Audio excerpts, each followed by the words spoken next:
વિસ્તારમાં દિવાલ ધરાશાયી થઈ છે। મંડપનો સામાન ભરેલા ગોડાઉનની દિવાલ પડી ગઈ। દિવાલ પડવાની ઘટનામાં 3 લોકો ઈજાગ્રસ્ત થયા। ગોડાઉન બહાર પાર્ક વાહનોમાં મોટું નુકસાન। આઈસર ટ્રક, ટેમ્પો અને બાઇકનો કચ્ચરઘાણ। ઈજાગ્રસ્તોની મદદે દોડી આવ્યા સ્થાનિકો।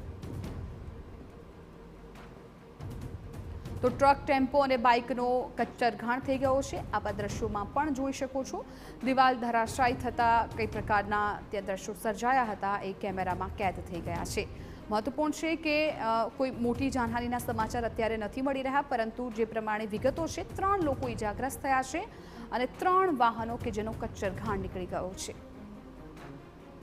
રાજકોટના લાતી પ્લોટ વિસ્તારમાં મંડપ સર્વિસના ગોડાઉનની દિવાલ ધરાશયી થતા 3 લોકો ઈજાગ્રસ્ત થયા છે। આપને હું સીધા દ્રશ્યો બતાવવા માંગીશ કે જે પ્રકારે જે લાતી પ્લોટ શેરી નંબર 4માં આવેલ જે એક મંડપ સર્વિસનું ગોડાઉન છે ત્યાંની દિવાલ છે તે અચાનક જ ધરાશયી થઈ હતી અને દિવાલ ધરાશયી થતા 3 વ્યક્તિઓ છે તેમને ઈજા પહોંચી છે, જેમને સારવાર માટે સિવિલ હોસ્પિટલમાં ખસેડવામાં આવ્યું છે। બીજી તરફ જે 3 જેટલા વાહનો છે તેને પણ નુકસાન છે તે પહોંચ્યું છે। જે તમે દ્રશ્ય જોઈ રહ્યા છો તે આઈસર અને બાજુમાં જે છોટા હાથી આવેલ છે આ બંને વાહનોમાં 3 જેટલા વ્યક્તિઓ છે તે બેઠા હતા અને અચાનક જ આ દિવાલ છે તે ધરાશયી થતા તેઓ ઈજાગ્રસ્ત થયા હતા। હાલમાં જે પોલીસ અને સાથે સાથે જે સ્થાનિક તંત્ર છે 108ની મદદથી જે 3 જેટલા લોકો ઈજાગ્રસ્ત થયા છે તેમને જે સિવિલ હોસ્પિટલમાં સારવારથી ખસેડવામાં આવ્યા છે। એક મોટી દુર્ઘટના જે ટળી હોય તેવું ત્યાં લાગી રહ્યું છે, કારણ કે સદનસીબે કોઈ જાનહાનિ છે તે થઈ નથી, પરંતુ 3 જેટલા લોકો ઈજાગ્રસ્ત થયા છે ને સાથે સાથે જે